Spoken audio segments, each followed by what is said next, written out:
Happy Monday, happy June, welcome to the Free 3, welcome to a new month, and hopefully this month for us is going to be just as good as it was for us last month. I'm about to break down those numbers here in a quick second, but guess what? We've got baseball on today, and I've got 3 best bets for you, including a PPP. This is the Free 3. What's up, guys? It's your boy Noble Living back with another DYF Bets video where I'm breaking down my favorite picks and plays of the day as we just try to get to the bag together and make some money. On Friday, we did not end off the month the way that we wanted it to. 1-2 on the day on Friday. We did still cash in on our basketball play, our WNBA play of the day, the Lynx -7. No sweat bet there as they easily handled the Mercury. They get it done. 2-0 on WNBA. Basketball's still been hot for us. We still have a few more days to the NBA Finals, and that's all right because we still got baseball on. I did lose my 2 baseball bets on Friday. The Padres were in Royals first 5 over. What's crazy is that game actually flew over the total. The Padres scored 9 runs in the 8th inning. Well, guess what? Only if they scored those runs earlier, we would have been all right.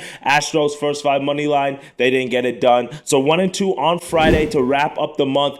56% hit rate for the month of May. That is how you make up for the month of June where we only hit 46%. So we made up for the 4% that we lost and we had an extra 2% on top of that. That is how you rebound right there. That was an excellent month for us. We had so many sweeps, but there was a time in that month where we were actually cold and we were almost at 500 again, but we were able to pull away to finish up the month over 11 games over 500. That's exactly what we needed. And if you were sticking with us last month and making money, I appreciate it. Smash that subscribe button, share this with your friends, hit that like button for me as well, and let's dive into these winners. Just baseball on today, but that's okay because we still got some winners on the way.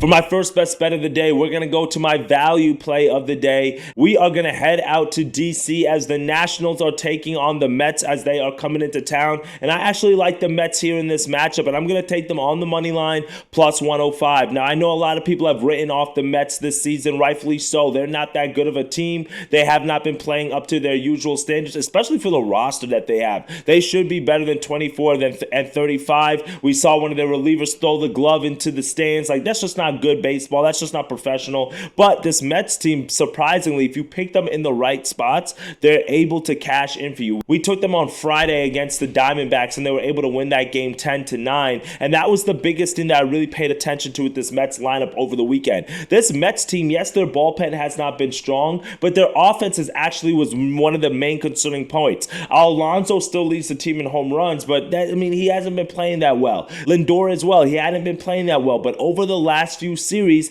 that Mets offense really picked it up, especially last series against the Dodgers, and they averaged over 6 runs per game in that series against the D-backs, picking up 2 of the 4 wins in that series, and they lost actually yesterday in the bottom of the 9th inning. They gave up 2 home runs to Ketel Marte. Again, there's that bullpen issue. But one of the reasons why I really like the Mets in this matchup is because they're sending Tyler McGill to the mound, and he's been very strong this year. He has a 1.69 ERA, and he's coming off an outing against the Dodgers where he went 7 innings, no runs given up, to go with 3 hits and 9 strikeouts. You guys know how loaded that Dodgers lineup is, and to see those type of numbers, that is what gives me confidence. Even his start before that against a very good Guardians team as well, 5 innings, 3 runs given up, only 2 of them earned to go with 7 strikeouts. So his strikeout pitching has been there. He's been facing strong lineups, and he's been keeping them at bay, and only the Mets can give him some run support. He would pick up a few wins. In his game against the Dodgers, the final score of that game was 5-2. That lost in extra innings, and the Dodgers scored like 3 runs in the top of the 10th inning. So that game was really a 2-2 ball game.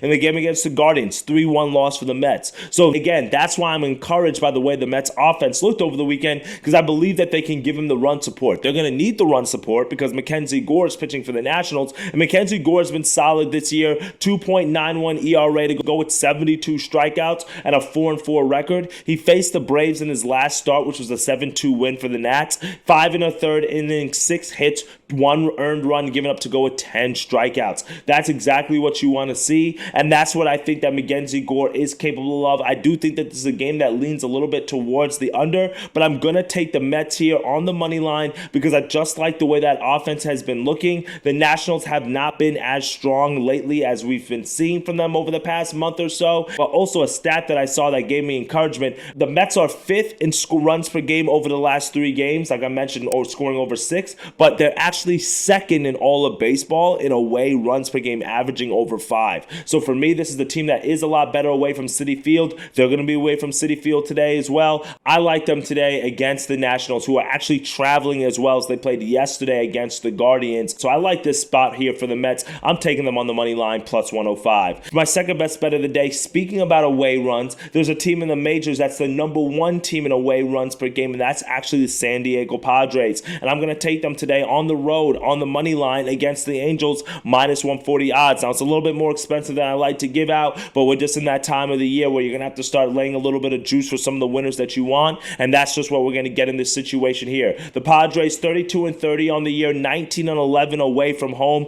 Those are the numbers that you want to see. Meanwhile, for the Angels, it's just been another one of those years. Mike Trout gets injured, the whole thing falls apart. Obviously, they had no Ohtani this year. 21-38, 7-21 at home. Now, the Padres are sending Matt Waldron to the mound, and he's picked his spots this year where he's looked really good. Other times it's been concerning. He's 3-5 on the year with a 4.26 ERA, but he's coming off a very strong start against the Marlins. 7 innings he went, no runs given up to go with 6 hits, 8 strikeouts. That's what you love to see. But the biggest thing that I actually enjoyed to see in that game was not just the strikeout, but also the lack of walks. He had 0 walks over 7 innings, and walks has been something that Waldron has struggled with this year. He's averaging at least 2 walks per game over the last 5 starts, and that's one thing that if you're not giving up free base runners, that could really help you out. And now he's facing an Angels team that will love to take the free base runners, but the thing that I like about Waldron here in this matchup is that he is a lot better on the road than he is at home. At home, he has an ERA of 5.0 to go with a 1-4 record. Meanwhile, on the road, he has a 3.6 ERA to go with a 2-1 record. So he has more starts on the road, he has more innings pitched on the road, and he pitches better on the road. And guess what? He's on the road again against a very weak Angels team.